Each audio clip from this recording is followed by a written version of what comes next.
My name is DJ Nerwork, ladies and gentlemen, and I am a professional gospel DJ, and I'm walking in purpose. DJ Nerwork. Trying to get right now. Get right. Post squad pipe right now. We pipe. About to take a flight right now. Get me feeling like Mike right now. Like Mike. Feeling real cool right now. Yeah, I'm in a good mood right now. So we can't lose right now. So we about to make a move right now. Let's move. Trying to get right now. Right now. Post squad pipe right now. Right now. About to take a flight right now. Right now. Get me feeling like Mike right now. Okay. Feeling real cool right now. Yeah, I'm in a good mood right now. So we can't lose right now. So we about to make a move right now. Yeah, I'm about to drop a verse right now.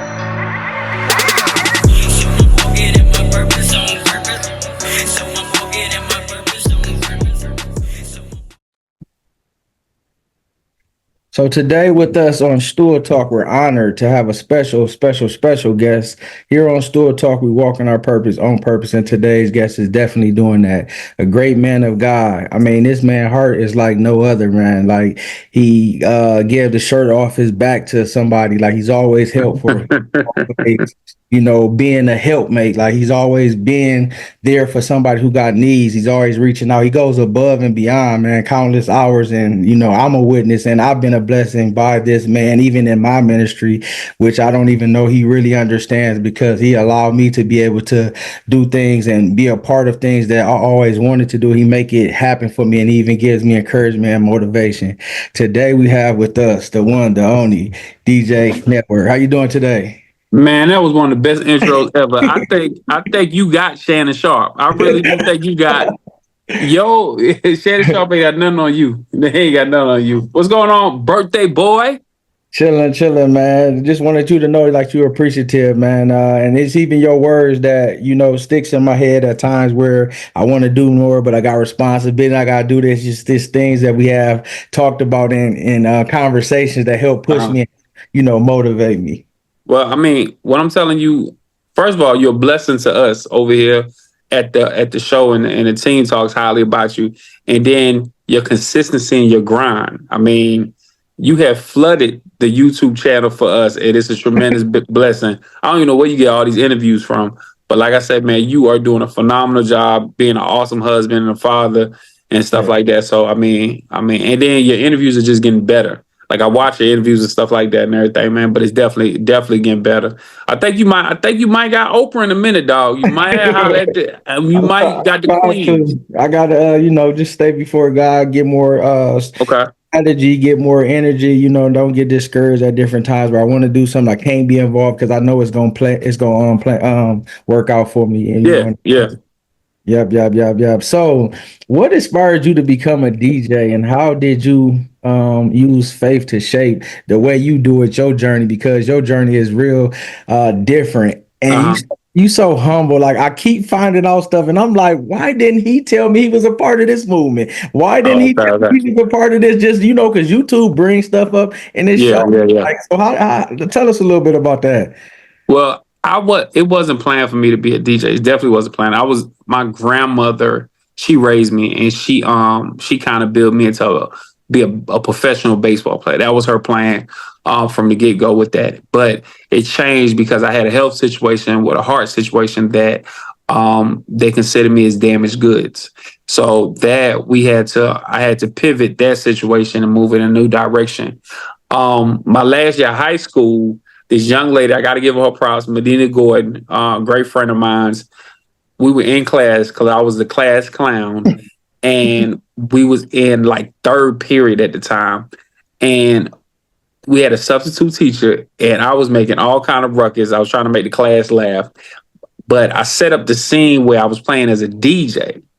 So I guess this is what God had this thing put together. He spoke through that young lady, Manita Gordon, and she told me that I was going to be a DJ, but just not your regular DJ. She said, you're going to be a different DJ. I don't know how, but you're going to be a different DJ.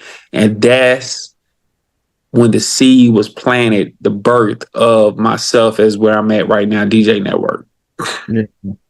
Where did the humbleness, where the help in others, and the way your love is for people and to even win souls for God, where did that come from? Did you grow up in a Christian home? Like, was that something you seen, or it just always been inside you? I think my grandmother did it. My grandmother planted that seed in me. Just being nice and loving on people. I seen her take care of the whole hood, you know, when we was coming up, frying chicken, getting drinks.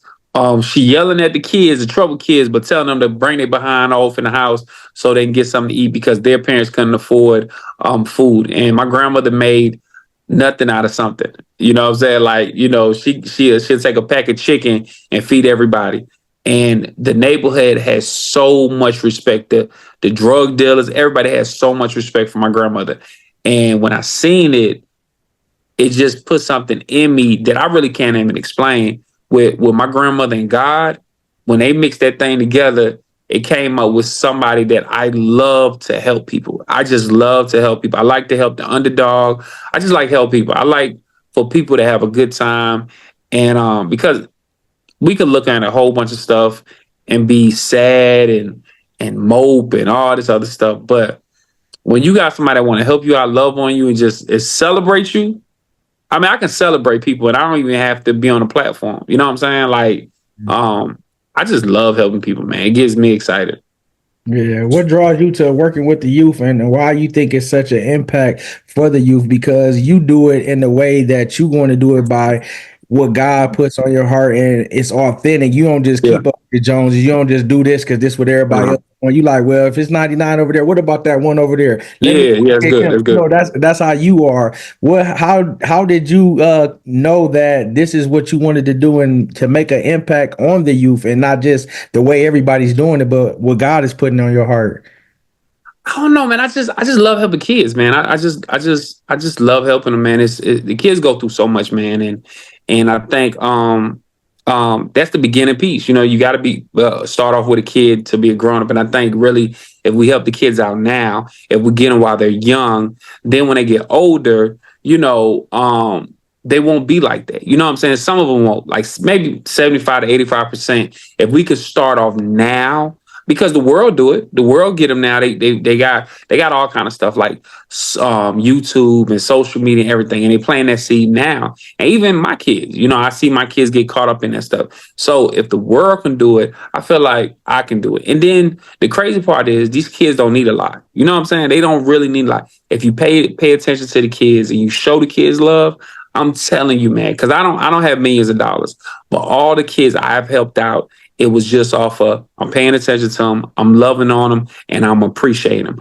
And once I put those three things, I'm telling you, man, kids love me. I've realized now and I've accepted I have this special gift. I don't know what it is, but I have this special gift with kids.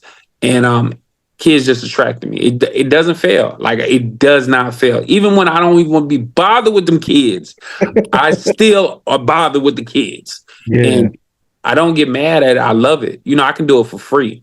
And I've heard a lot of great leaders say when you love what you do and you can do it for free, that's what you're supposed to do. And I think that's in God's will for me to do that, to help the kids out. It's been a tremendous blessing, bro. I just love it. Yeah, and I see the impact you make and see this the reaction when you there and how they run to the stage. They all around Yeah, you. Or you got them at a dance and they dance. yeah, yeah, yeah.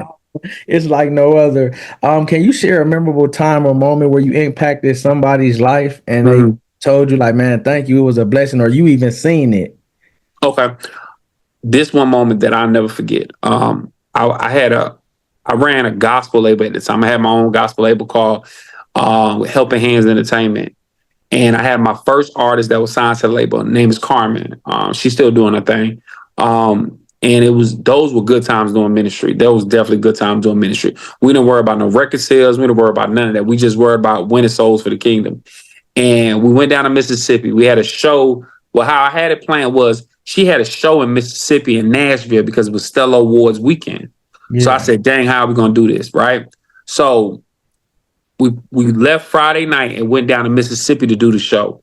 And it was a show for a whole bunch of young people because these young people, they didn't have nothing to do in this area where Mississippi was at. And it was like a dirt road. So in the mix of all that, we did a concert for him. I DJ Carmen's son was singing and we was doing our thing. And then after that, after Carmen was singing, I got the opportunity to minister to the kids. This young lady, she was kind of standoffish. She kept looking at us, and all the kids we were hugging and stuff. And this one individual, I didn't understand like why would she look like that. And she started breaking down. She started breaking down, crying and stuff like that. And she finally opened up to us, and she said, "You know what? I want to thank you for coming down here because this day I was going to commit suicide." You know what I'm saying? And that story stuck with me for so many years. And if I don't get paid a lick for what I do, from DJing, from promoting artists, whatever I do for the kingdom, if I don't even get paid a lick from that, that young lady, bless my heart. I don't even. After that, I never stayed in contact with her. No, I think we did. We stayed in contact for a little bit, but then she got older and stuff like that. But the fact of the matter was that God put us there for that. God used us. You know, He could have used anybody else, but He used us. So that moment right there taught me a lot about myself and what I do, how important it is. Yeah. What challenges have you faced when trying to reach the other youth, and how did you overcome it? The challenge that I face, and I still face to this day, is money. Oh, Lord, Heavenly Father, is to get people to donate to what we do, to believe in us. Because there's other organizations out there that get big funding. And how I overcome it is I do a lot of events in the city, and I do a lot of gospel events. So the funding from those events back what I do. You know what I'm saying? You know, a lot of people that love what I do, they'll donate. So, you know, doing shows, that helps me out. But the challenge is finances, man. Finances and sometimes resources. But, you know, if we had the money there, we could do a lot. We could do a lot. Yeah. And which do you love better, DJing, performing? And do you like performing the music or making the music?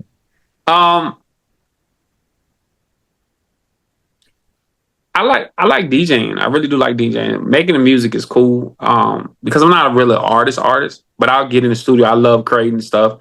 But DJing, because what I do is, you know, when I'm DJing, I don't consider myself, everybody considers me as a DJ, but when people say, well, you a DJ, I tell them I'm a gospel DJ off top. And people get mad behind that. I'm a gospel DJ. That's what I do. I do that. But I DJ other parties as well. But DJing, because you could be going through a situation at that time, right? You coming in sad and everything, but if that DJ played that certain song or play your music or even play, you know, what I do is I play a lot of the music that ministers to the people. I play that can change the whole atmosphere. You can forget about your problem. It takes you out of that problem, that situation. So I love DJing more than making the music. Yeah, and I think that you were like one of the earlier artists that started with the tags and doing the remixes, especially Christian too, because just like different stuff, like I told you, I could be listening to something, I hear you DJ, I'm like, hold on, he on that, hold on, what he do? You know, and I get the research. Yeah. Been doing tags before all these other people been doing. Yeah. You've been ahead of your time. Yeah, it was me and my partner G Status, Luke G. Was another piece to that puzzle of helping me do that. You know what I'm saying? It was a lot of that. And it's our other guy by the name of D. They kind of was ahead of the time. And what happened was, if I can say anything, it was a wall. They was already over the wall, and they looked over and they pulled me up. Okay. And I took advantage of it. And at that time when we were doing a lot of Kingdom remixes, that's what got me on the Kingdom remixes. Gospel hip hop wasn't accepted at that point in time. You know what I'm saying? Only people that you heard about at that time was, well, I say gospel trap music, whatever the case may be. But it was Lecrae and them. But on the platform that we were on, people really wasn't accepting gospel hip hop. You know what I'm saying? So it was like an underground world at the time. So, you know, shout out to Platinum Souls and T Hattie and Sinclair and all those cats that were really helping me out at the time, Double and all those people. And G Status and T, I don't want to forget everybody, but yeah. What makes you stay humble to doing it the way God shows you and doing it and being content where you at versus not trying to go with the big labels, being at the reaches and going about it a different way to where you ain't allowing your ministry as like with the youth and the way you are, you know, impactful on it. So you make the main thing the main thing. You don't try to do what keeps you like that. Man, them cats don't want me, man. Because I'm and I understand I'm not there for those platforms. You know, at one point in time, be real, I wanted to get on with those guys. You know what I'm saying? Because I have videos. If people check my stuff out, I have videos with Lecrae and have videos with those guys. You know what I'm saying? I really do. And when before Ken Jones was Ken Jones and Willie Moore Jr., all these cats, I had videos and stuff with them. I could have jumped on the bandwagon with them, but it was certain stuff, that a lot of these people was doing that I didn't like. You know what I'm saying? It was like, some of them, not those guys, but in ministry, they wasn't showing love to the underdog. You know what I'm saying? Wasn't showing love to those people. And I was like, those are my people. That's the people that I got to kick with. Now, will they get me to the big platform? Maybe not. But the fact of the matter is, God has allowed me. Shout out to Mr. Tyler Perry that always said that build your own table. The table that God allowed me to build, let me put these artists on there. You know what I'm saying? Let me support them. And to see those artists, man, I'm telling you, one artist, and I don't want to make the story long, but one artist on the first tour that I put together, man, we have a plaque that Kingdom Ground Radio we give to these artists because a lot of them not going to be on billboards and stuff like that. We gave him a plaque, and when we gave him the plaque, we presented to him. He started crying. This is a grown man. Now, this is a grown man. He said, "I appreciate y'all because nobody ever appreciate my music." And when I seen that, I was like, you know what? I'm gonna stay to the underground world. That's me. I know all those other people, but where I'm at, where I'm supposed to be at, is in the underground world. Do I want to Do I want to sit at the table sometime with them? I definitely do, because some of them cats got resources that I really need. But man, if I don't ever get it, man, I have had a phenomenal journey with what I do, man. So yeah. And it just when you say that, it just I hear like, for I know the plans that I have for you, planning to make you prosper. And Woo, go ahead, preacher. yeah, so don't be discouraged, because like I said, you're changing lives, you're being impactful, and that's why I said the people that's around you, even when coming to those shows, seeing the opportunity that you are giving those people to perform in front of people, to play their music that they done worked on. Like, other people ain't trying to do that. That's all about me, me, me, me, me. They ain't Yeah, trying they to don't do that, that. though. They They ain't, don't and do that. y'all don't just do one, y'all do like a tour. So that's really Yeah. Shout out helping to me. JS3. Shout out to Yeah, yeah, JS3, my shout out to partner. Jerry Three too. Yeah, Yeah. like y'all are allowing these artists to be active. To, if Yeah. y'all hungry, Yeah. hey, why not go to DJ Network? Why not go to Yeah. JS3 and ride and be for real with it? Because other than that, it's gonna be a whirlwind. Yeah. I think a lot of them don't understand it yet. They don't, when they come over here with us, the love that we show them, they kind of like, whoa, I'm not used to this. Because I had a concert, my Get Right concert probably about a month ago. And what I did was in the green room, I had gifts for the artists. And one of the artists that came out to support me, I told him, I said, "Hey man, go back to the green room. We got a gift for you." He was like, "Y'all got a gift for me?" I was like, "Yeah," because like if you go to like the Stellar Awards, the Billboard Awards, and all those type of awards, they have an area that they give gifts out to these artists because of people like Versace and all these people. They make these gift bags and put it in there because they want those people to buy that type of stuff. So I said, you know what? Let me take care of my people and let me show them love. I can't give them the big benefits because my concert didn't sell out ticket wise. So let me be able to give them something to say, "Hey, I appreciate you and I love your work." Yeah, that's amazing. And Get Right, you got something else coming at that? How is that doing right now? Because that's a hot song. It's in rotation. I'm hearing it all on social media and stuff like that. Get Right is my best thing that that has happened to me in a minute. I put out other songs. I think the other two songs that everybody know me by is another song called Hands Up. That was great for me. And then when I first started out my journey, it was a song called Good God that I did with 1K Few. But it was called, he wasn't 1K Few at the time, he was Future Kid. So we did a song called Good God, and that was big for me. That was oh, my bad, my bad. Oh my goodness. My bad, somebody called me. But it was Good God. But see, what happened was, in the Bible it says, "My people perish for lack of knowledge." We could have capitalized on the sales and everything, but what happened was we did not have paperwork wise. Like I didn't know anything about BMI. I didn't know anything at that point in time. And I didn't have all that stuff structured. So I lost out on a lot of that. At the time. But that was at the time too when CDs were popping. So I made the money. I made some money. I didn't make everything that I should have made. But yeah, Get Right is doing great. It's doing phenomenal. This is my first big big boy hit, and it's playing on radio. So yeah, so it's doing good. Can you give us a sneak peek of the up and coming show and what inspired you to create it? Oh man, the DJ Network show. Oh man, it's a tremendous blessing. It's a I wanted to create a show because I'm on the Kingdom Ground radio show, and that's a show with Just B, Country Biscuit, Lil D, and what we do is we interview artists. But it's so many artists, it's so many independent artists that need interviews. So I said, man, you know what? Let me be able to create another show, and because when artists drop their music or drop their book or drop merchandise or whatever, I want to be able to create a lane where Kingdom Ground Radio is a media stop for them. I got to go over there and go to all these shows to promote because, like, when Lecrae or 1K Few or the quote unquote big name artists, when they get ready to drop, they're able to go to New York to do a media run.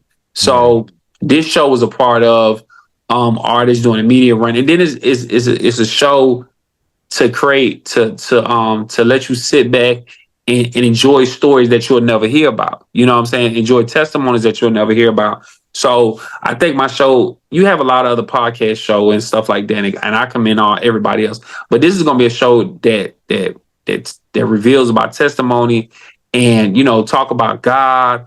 But we don't want to get too technical because I know, you know, some of the other shows, they get real technical and I get lost in the sauce. I'm like, I'm not understanding that because sometimes it's hard to understand the Bible. You know what I'm saying? That's why they have different versions. So my show is a different version of, you know, representing God. And I'm excited about it. It drops in January. And the first episode is going to be with Miss February Hill, gospel recording artist February Hill for Jehovah. But let me get the name right. Jehovah Jams Records.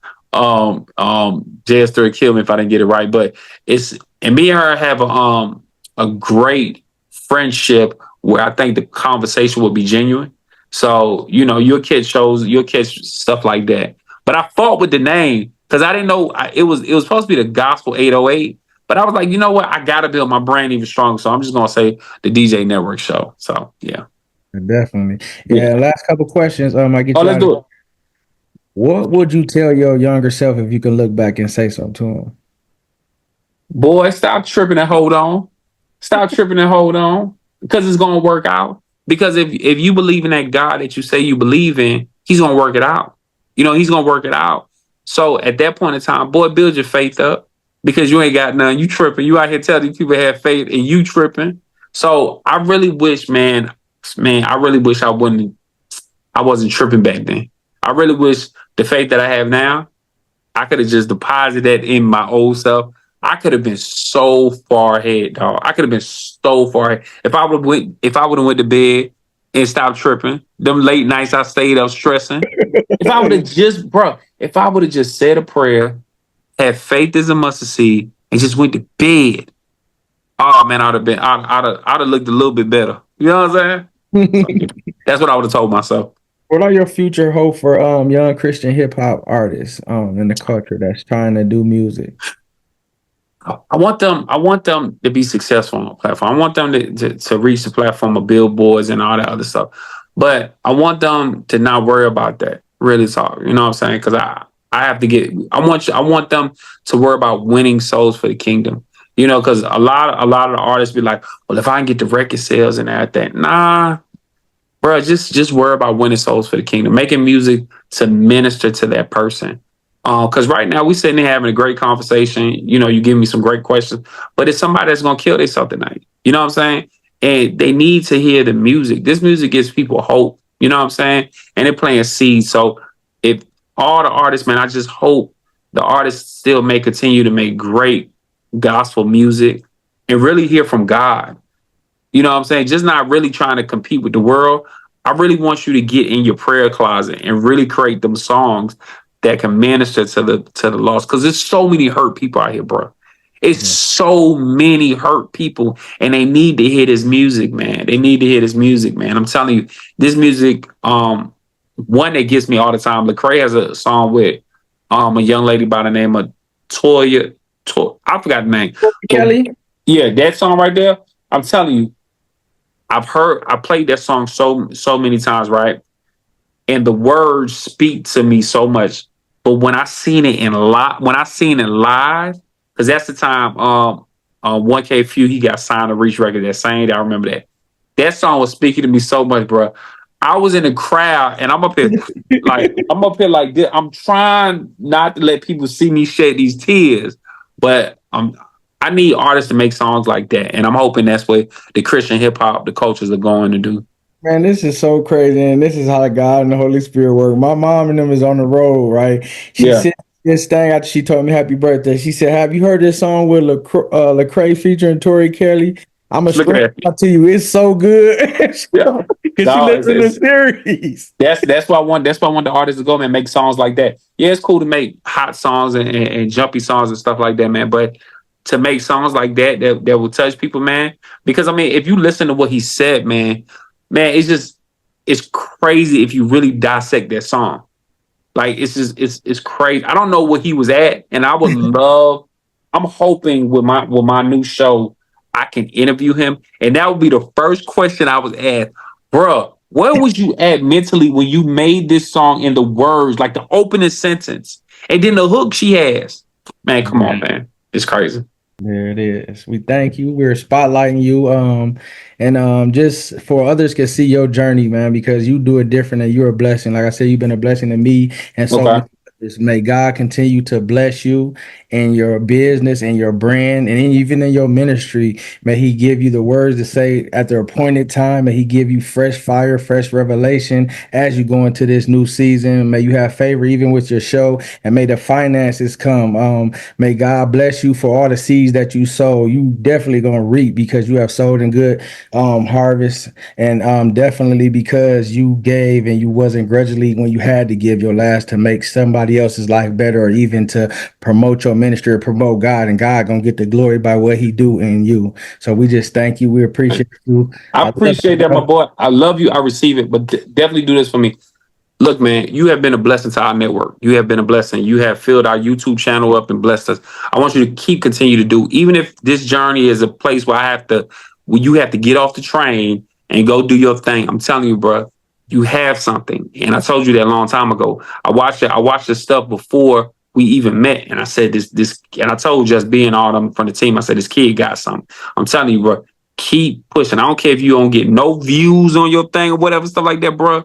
People gonna go back and watch your shows, and I'm telling you, bro, you're different. You're very different, and you have a different situation. You have a phenomenal wife. You know what I'm saying, that supports you and stuff. And I know stuff get hard sometimes. I definitely know that. You know what I'm saying. But the fact of the matter is, you keep pushing through. You keep putting. Every time Thursday, I look around. It's a show coming Thursday. You be consistent with it. I be So getting sometimes I be trying to do stuff, then I be having to work it, then it be so much, and I'll be That's like, good. That's good. That's good. That's good. Let it go. Let that is good. That is good. If it's so much stuff like that, that's good. That's flowing. So because one of those things is gonna jump off for you and it's gonna go viral because you're tapping into that. I see what you're tapping into that sports world. And like they need that. You know what I'm saying? You kind of like the other part of me that does the underground world for the kids that's coming up, and they're gonna be able. You sitting these kids down doing, and if some of these kids never have interviews for, so what you're doing is some of them are gonna go pro, but you're building the platform for these kids. You're getting them prepared. This is the platform. This is the practice ground, right? I'll practice on my interviews, and they're gonna remember this. They're gonna remember this a long time ago, or what? And I'm telling you, keep it up, big homie. Stay with us. Don't leave or whatever stuff like that. We love you. And look, happy birthday, my brother. It's your birthday. Thank you. My wife said, "What you gotta do today?" I said, "I got the interview with DJ Network. And I gotta knock it out. We gonna go get something to eat where we can have a longer time the weekend. We're gonna order some food. We're gonna make it happen." So that's what I'm saying. The same thing you do, that's the same thing I do. I will sacrifice mine to do an interview or whatever I gotta do and stuff like that. So you are on the right road, my boy. And I'm definitely proud of you, man. And I see you at the top. Yep. Ladies and gentlemen, DJ Network.